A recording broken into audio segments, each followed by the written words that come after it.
Yo, I'm back with another reaction video. We got my boy Trap University. We finna see if Detroit really that bad, man. I need y'all to like, comment, subscribe, turn on my videos. Every time I drop a video, I drop bangers back to back every other day. Yeah. But we finna get into the video, and y'all gonna fuck with the video, twin.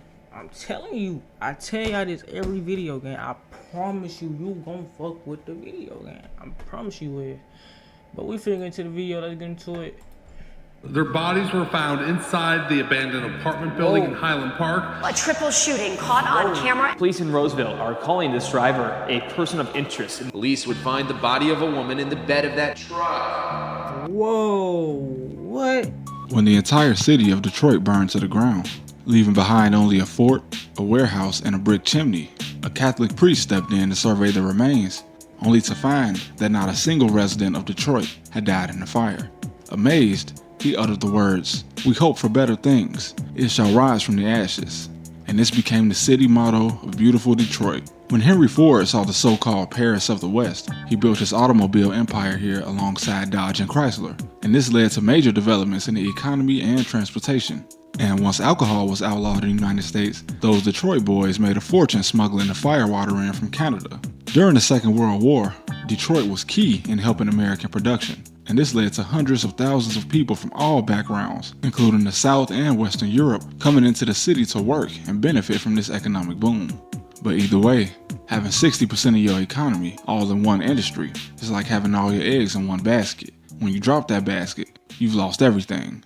And this is in stark contrast to another Great Lakes city like Chicago, which has the most diverse economy in the country. And when the oil crisis hit in the 70s, the system started to crumble. As plants closed or did mass layoffs, crime increased, culminating in the deadliest mass murder in the history of Detroit happening in 1971, which today, after over 50 years, still remains unsolved, with not a single suspect being positively identified. And this was just the start of Detroit's terrifying decline. Like Chicago, Detroit was a mob city in the years following the Second World War. Man, y'all don't believe it or not, bro, but these really is the gangsters, bro. Like, niggas that used to dress up like this, bro, they was whacking shit.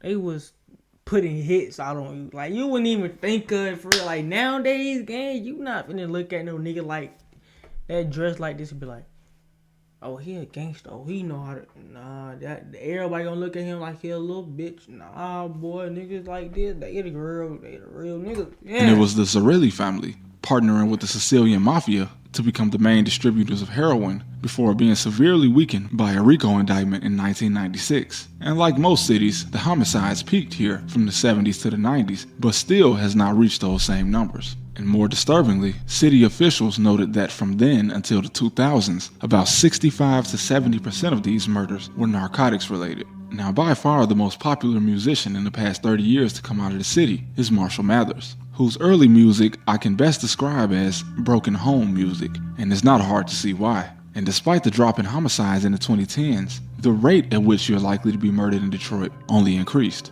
and it remains near the top today. Unfortunately, the city sits within a group I call the Bloody Four: Baltimore, Chicago, St. Louis, and Detroit. All four consistently rank in the bottom of homicide clearance rates, meaning no matter how many of these happen in the city, the police are unlikely to solve, well, most of them. Some of this scary behavior was seen more recently when those 3 underground rappers were found dead in an abandoned house that the city refused to tear down, while their remains were being eaten by rats. Oh, I honestly don't know if I've ever used to I can't even imagine that shit.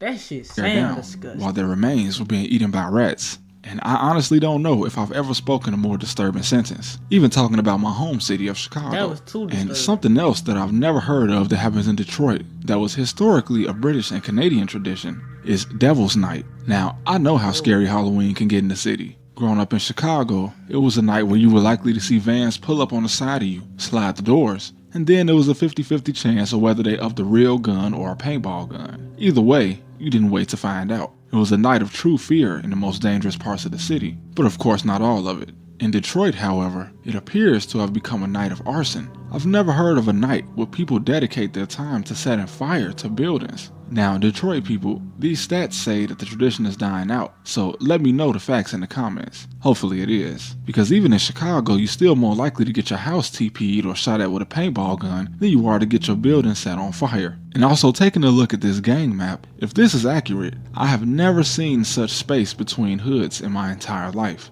Apparently, Detroit has enclaves, parts of the city that are completely separated from the city, and despite being a block or so away from one dangerous neighborhood, you'll have an enclave that experiences basically none of the crime. The closest I've seen to this in person is maybe Greektown, Little Italy, and Chinatown in Chicago, but these are still definitely not areas you want to mess with the locals. And another thing that has to be talked about is the population of Detroit.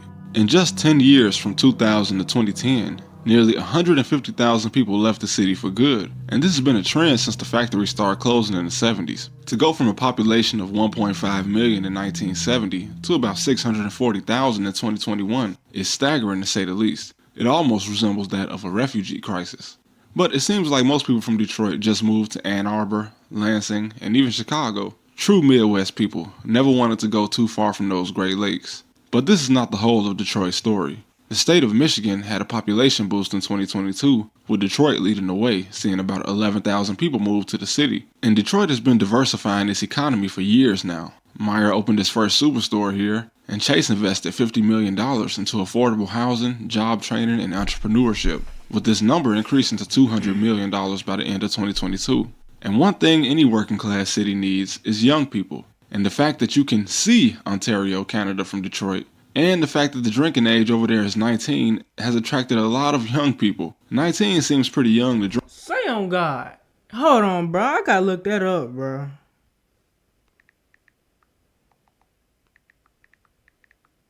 But I guess Canada is technically kinda a part of the Commonwealth of the United Kingdom, where the drinking age is like 18. And who can forget Motown? If you're from the Midwest or even Memphis, you'll have heard plenty of old heads back in the day tell you how they either used to be a part of some Motown group or they almost were and they got cut out of a deal or something.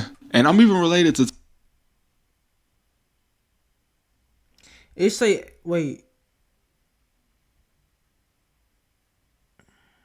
It say 21 though. I don't know. Teddy Pendergrass, kinda by marriage. He like married my grandma's sister or cousin or something. Anyway, we went to visit the family in Memphis one time and they lived in this huge mansion, and it was my first time actually seeing some people with money. It was also my first time seeing one of those couples with a huge age difference. We were at a funeral of one of the older members of the family, and it was an old man's funeral, but there was some like 25-year-old woman in the front row crying. And as a stupid kid, I asked my mom, "Who is this lady?" And she said, "That's the old man's wife." Anyway, I've always been fascinated at how each Great Lakes city has its own unique identity and sets their own trends instead of all just sharing one big Great Lake identity. Makes sense though, this area was always a gold mine. See, man, like, I'm gonna get out more videos of Trot Universe. Yeah, man, like, I be learning shit from this nigga, bro. Like, I fuck with Trot Universe, bro. Like, I really, like, fuck with his videos, bro. Like, we gonna tune into his videos more, bro. Like, I got more videos with Trot Universe, bro. Like, I fuck with his videos for real, though. The big money coming into the ports because, you know, each lake leads to our biggest trading partner in Canada. To each city, Detroit, Milwaukee, and Chicago turned into beachside paradises in the summer, since Lake Michigan starts to look like the Pacific Ocean to us down here. Even Miller Beach in Indiana, despite it being way too close to Gary for comfort. Just kidding, Gary people, I love y'all too. But seriously, most of the music Grandma and them used to get down to back in the day comes from this city. The man who single-handedly changed the narrative about why rappers came from this city. And honestly, somebody had to clean up the mess Vanilla Ice left behind. The Bad Boy Pistons, every 90s dude in Chicago's #1 enemy in sports. To the Lions fan base, one of, if not the most loyal sports fan base on the planet. Pulling together fan turnouts like this, despite not winning a conference title in almost 70 years, is something truly special. Even the 2024 NFL Draft, which was in Detroit, set an attendance record with over 775,000 people coming out, which is more people that live in the city of Detroit itself. And it's kind of been on the up for a few years now. They beat bankruptcy, they beat the collapse of the motor industry in America, and let's not forget that it's the city that burned and rose from the ashes. Founded by the French and made fully American by the USA, long live the Motor City. And to all my people in Flint in Lansing, East Lansing. Don't worry, I'll come back around to you guys. Also, I do think it's kind of cool that when a lot of people in Michigan try to explain where they live, they just hold up their hand and point from their finger to their thumbs. What the hell?